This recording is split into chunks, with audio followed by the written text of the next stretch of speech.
सबसे पहले तो आज मेरे कुटियापाड़ा पीसी कॉन्फ्रेंस में सभी पत्रकार मीडिया बंधु आए हैं। मेरे ओर से सब लोग को चंदन वंदन अभिनंदन। और साथ ही आज की कॉन्फ्रेंस के माध्यम से मैं सम्मानित जनता मालिकों से, सम्मानित युवा, सम्मानित देवी रूपी माँ बहन, सम्मानित देवतुल पितातुल विभावकगण, छात्र, नौजवान, बहनें एवं हमारे मीडिया कर्मी भाइयों, मैं राम शेखा महतो एक निर्दलीय प्रत्याशी के रूप में मोती का माला कर्म संख्या 7 लेके आप लोग के बीच में आया हूं। मैं अनवरत लगभग 25 से 28 साल से मैंने सामाजिक विचारधारा के साथ काम किया, राष्ट्रीय जनता दल के साथ काम किया। सबसे पहले तो 1998 से 2008 तक मैंने पार्टी के लिए पानी, दरी, नाश्ता पानी कार्यकर्ता के लिए लगाया किया। मैं सिर्फ अपनी घरी की कमाई से मैंने जो हमसे हो पाया करते आया। और 2008 के बाद से मैंने एक कचेरिया बरियापुर में उम्मीदवार के रूप में मैंने काम करना शुरू किया। उम्मीदवार के रूप में काम करना शुरू किया। उसी बीच जब 2009 में चुनाव हुआ एमएलसी का, तो उससे हमारा पार्टी के लिए, जिला के लिए योगदान होना शुरू हो गया। उस समय दीदी उर्मिला जी चुनाव लड़ रही थी, हम उनको नहीं जान रहे थे, लेकिन पार्टी का उम्मीदवार के नाते मैं चुनाव में 3 गाड़ी अपने प्रखंड अध्यक्ष के नेतृत्व में डीजल पेट्रोल उसका किराया मैंने उनके पूरे चुनाव में लगाने का काम किया। और हमारे पार्टी में लाने के लिए शुरुआत में आदरणीय हमारे सर हैं मनोज राम जी और आदरणीय हमारे सर बरंदन यादव जी हैं, जो हमें पार्टी में लाने का काम किए। और दरी बिछाने तक बहुत ज़्यादा संपेक्षिक रहा। लेकिन जब एक कार्यकर्ता जब लगा कि ये उम्मीदवार के रूप में आ गए हैं, तो थोड़ा वहाँ से जो भी मेरे प्रति कुछ सहानुभूति घटा, मैं इस पर नहीं कुछ कहना चाहता हूँ, लेकिन मैं बेगर कुछ देखते हुए मैंने वहाँ से अनवरत काम पार्टी के लिए शुरुआत किया। और मुझे 2009 में माननीय पूर्व जिला अध्यक्ष अशोक जी हमको जिला का सचिव बनाए और मैंने वहाँ से जिला का नेतृत्व शुरू किया। और वहाँ के बाद मुझे प्रदेश में पहचान हुआ। और लगातार मैं जितने भी महागठबंधन के उम्मीदवार आए हैं या दल के संगठन के उम्मीदवार आए हैं, सभी उम्मीदवार के लिए जी तोड़ मैं अपने मेहनत के बल पर, मैं कोई उम्मीदवार चाहे एमएलसी का हो या हमारे आदरणीय तनवीर बाबू 2 बार चुनाव लड़े 14-19 में, मनोहर यादव जी चुनाव लड़े, मंजू वर्मा जी चुनाव लड़े, अनिल चौधरी जी विधानसभा लोकसभा लड़े, सावित्री जी लड़ी, राधा कृष्ण जी लड़े, अशोक महतो जी लड़े, सभी के इस चुनाव में सुजभान जी चुनाव लड़े। मैं अपना पानी और अपना नाश्ता के और जैसे भी वो दरी बिछा के मैंने सभी कार्यकर्ता को सम्मान करते आया। और लगातार मैं 2010 से प्रयास किया, तो 2010 में मेरा उतना कोई वजूद नहीं था, लेकिन 2015 में भी मैं ज़बरदस्त मैंने अपना उम्मीदवारी का वजूद दिया, फिर भी मैं असफल रहा। और मैंने 20 में तो पूरे मैं कुछ छोड़ा ही नहीं, लेकिन उसके बाद भी हमें माननीय नेताजी और माननीय हमारे राष्ट्रीय जनता दल के राष्ट्रीय अध्यक्ष जी हमें बुलाए और हमें सम्मान कहे कि बेटा मुख्यमंत्री बनना है या विधायक। मैंने स्वीकार किया कि मुझे विधायक नहीं मुख्यमंत्री बनना है। बोले कि ठीक है, मदद करो और तुम्हें 25 में मौका मिलेगा और बीच में सरकार बनेगा तो फिर आप पर विचार किया जाएगा। मैंने अनवरत 20 से पहले भी अनवरत अपने मेहनत पर काम किया, अपने हर गहरी कमाई से हर कार्यकर्ता को सम्मान दिया हूँ। और वहाँ से आगे मैं जब 2020 में हमारे राजवंशी बाबू विधायक बने, मैं उनका भी परवाह नहीं करते हुए मैंने संगठन के लिए ईमानदारी से, बेखूबी से मैंने अपने नेता के योजना जो उनका संकल्प था मैंने धरातल पर उतारने का काम किया हूँ। खास करके अंतिम जो उनका जितना घोषणा आया है दिसंबर से लेके और सितंबर तक, हमने हर चौखट तक माई बहन मान योजना को पहचानने में, चाहे फ्लैक्सी बोर्ड के माध्यम से हो या पंपलेट के माध्यम से हो, कैलेंडर के माध्यम से हो, स्टिकर के माध्यम से हो, जगदेव बाबू के रथ के माध्यम से हो, कृष्ण बाबू के रथ के माध्यम से हो, फिर या अम्बेडकर रथ के माध्यम से हो, या फिर लगातार डिजिटल रथ के माध्यम से मैंने ऐतिहासिक काम करने का कोशिश किया। हमारे साथ माननीय नेता तेजस्वी प्रसाद यादव जी का 4 लड़का काम कर रहे थे, उन्होंने हमें माई बहन मान योजना का फॉर्म दिया, युवा बेरोजगार योजना का फॉर्म दिया। मैंने 20 से 25 हज़ार फॉर्म भरने का काम किया हर चौखट जाके। और इसके बाद हमें वो लगातार कहते रहे कि जो सर्वे में आएगा वो चुनाव लड़ेगा। और हर मन से हमारे नेता ने कहे और मैंने भरोसा किया कि भले उम्र मेरा कच्चा है लेकिन मैं वादा का पक्का हूँ।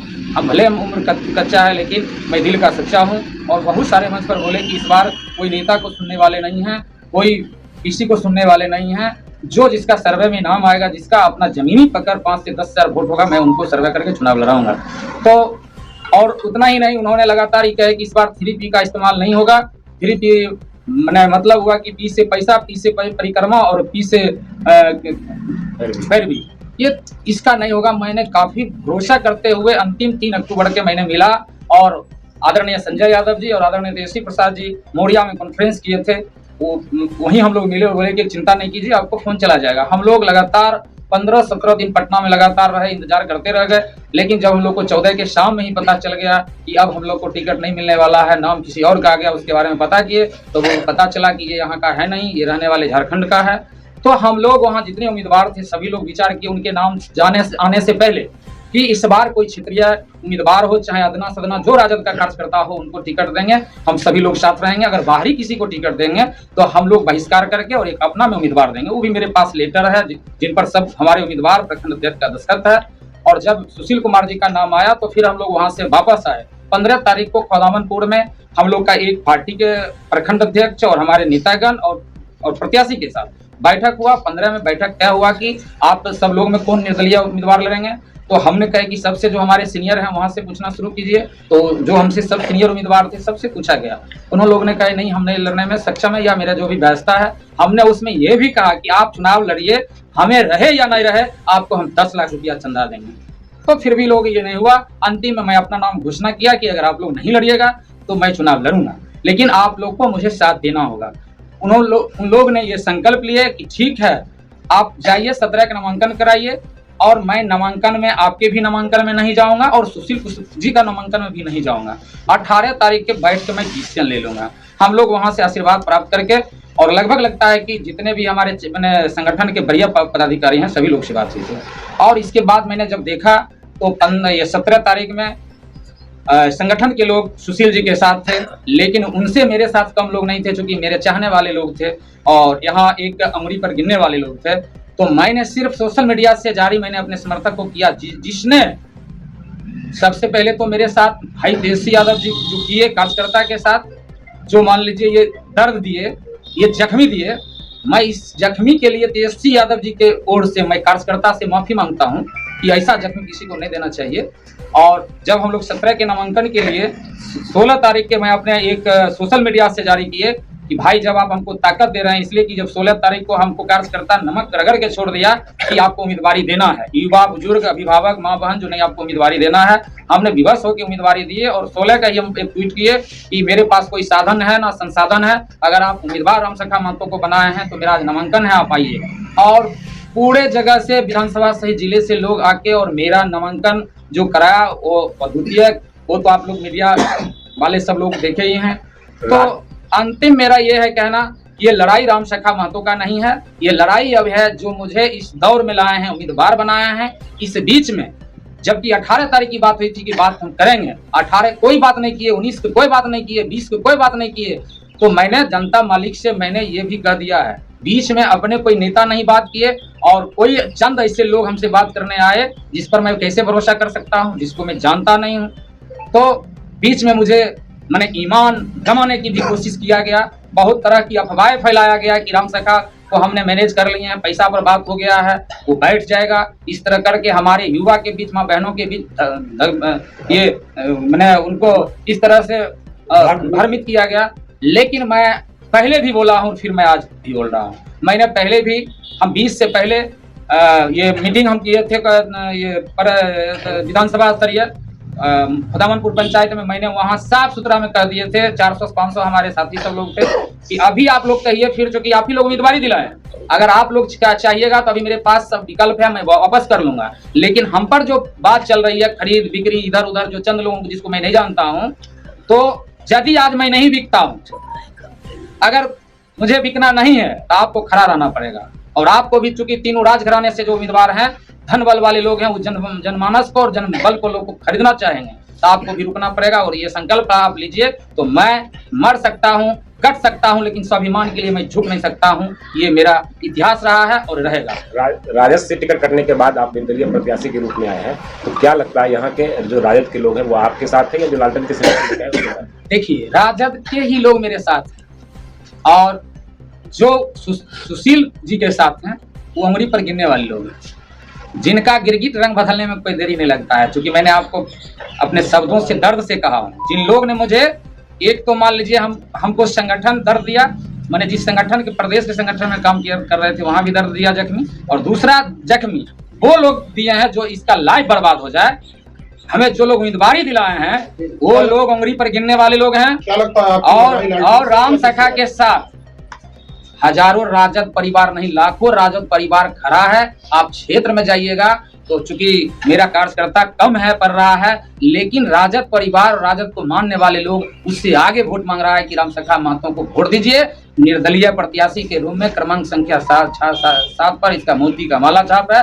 इसके साथ जो बेईमानी हुआ है उस बेईमानी का मैं यहाँ से बताना चाहता हूँ कि ये कार्यकर्ता और ये जनता की ताकत है कि बेईमानी करने वाले लोग को इलाज करें। आपकी लड़ाई राजद प्रत्याशी से है या दूसरे प्रत्याशी से? अभी जो दौर है, जो मेरा भी सब जगह सर्वे मेरा साथी लोग कर रहे हैं, बुजुर्ग कर रहे हैं, अभी के दौर में मेरे लड़ाई के साथ किसी का लड़ाई नहीं है। एक तरफा निर्दलीय प्रत्याशी राम सखा महतो अभी चिड़िया बरियारपुर में आगे चल रहा है। निर्दलीय प्रत्याशी के रूप में क्या सब चुनौती आपके सामने है जो विधानसभा क्षेत्र में देखते हैं? देखिए, जो अभी चुनौती है, लगातार हमारे सम्मानित लोग विधायक बने हैं, तो विधायक कोई भी बने हैं या बनेंगे तो योजना देंगे, लेकिन अभी तक कार्यकर्ता को जो सम्मान मिलना चाहिए। अभी जान लीजिए हम उम्मीदवार हैं और अभी मेरे लिए भूखे प्यासे अपना डीजल पेट्रोल, अपना पत्नी को छोड़ के, बेटा के छोड़ के, किसी को डॉक्टर यहाँ भेजना है, किसी को कहीं भेजना है, वो अभी अपने नहीं जा रहे हैं, वो अपने सगे संबंधी को भेज रहे हैं और मेरे साथ भूखे प्यासे अपना शक्ति लगा के खड़ा है।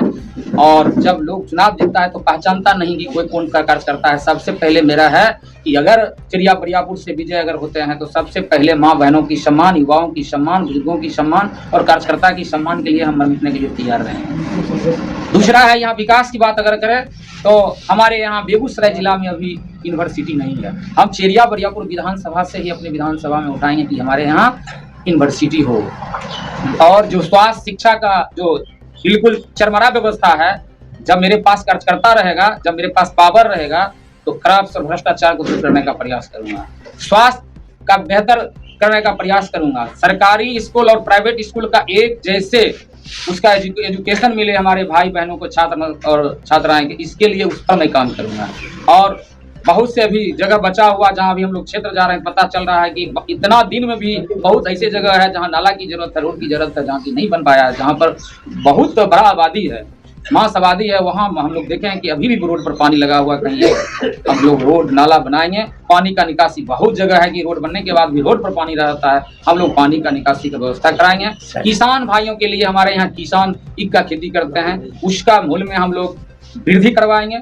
और हमारे यहाँ जो रबी फसल या जो भी फसल उपजाते हैं वो फसल यहाँ नष्ट हो जाता है, लेकिन उसका सरकारी मुआवजा नहीं मिलता है। इस तरह के अगर आपदा में आएगा तो हम लोग लगातार हर वर्ष हम सरकारी आपदा से किसान को लाभ दिलाने का काम करेंगे। 8-10 दिन ही चुनाव को बचे हैं, क्या मैसेज देना चाहेंगे अपने क्षेत्र से? हम लोग आपके चैनल से ही मैसेज देना चाहेंगे कि आपने राम सखा को चुनाव लड़ाया है। राम सखा का अपना कोई हस्ती नहीं था कि निर्दलीय चुनाव लड़ सकता था, लेकिन आप जो जलवा दिए हैं, ताकत दिए हैं, हम लोग यही कहते हैं कि जो भाई आप जहां हैं वहां राम सखा के रूम में आप काम कीजिए।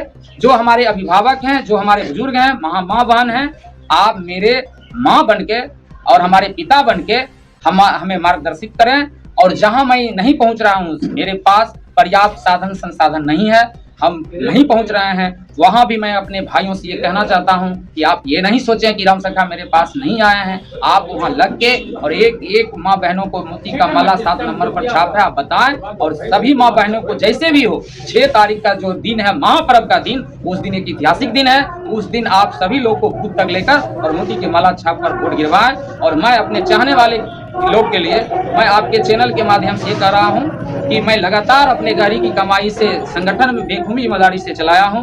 मेरे पास कोई साधन संसाधन की ज़्यादा उपलब्ध नहीं है।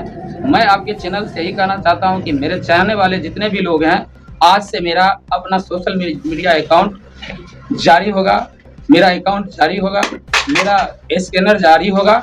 जिन भाइयों को लगे कि मुझे मदद करने की जरूरत है, 100, 200, 500 जैसे भी हो, आप भाई को मदद करिए। और आप भाई को जिस तरह मदद करिएगा तो मैं भी आपका कर्ज उतारने के लिए मैं तैयार रहूंगा। मैं ज़्यादा कुछ बोलने के लिए अब मैं सक्षम नहीं हूं, क्योंकि दर्द मुझे इतना है। लोग कहते हैं कि मुझे तो अपनों ने लूटा, गैरों में कहाँ दम था, मेरा किस्ती डूबी थी वहाँ जहाँ पानी कम था। तो मैं तो डूब ही चुका हूँ, लेकिन चिड़िया बरियापुर विधानसभा के लोग और मेरे चाहने वाले लोग, आप जहाँ भी हैं, आप मदद करिए। ये चुनाव राम सखा महतो का नहीं है, चुनाव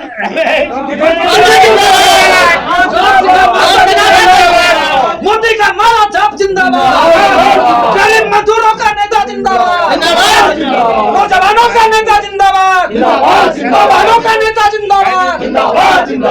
शब्द मैं भी बोलना चाहूँगा साथी। ये आप प्रेस कॉन्फ्रेंस देख रहे थे साथी एक मिनट, एक मिनट बोलिए।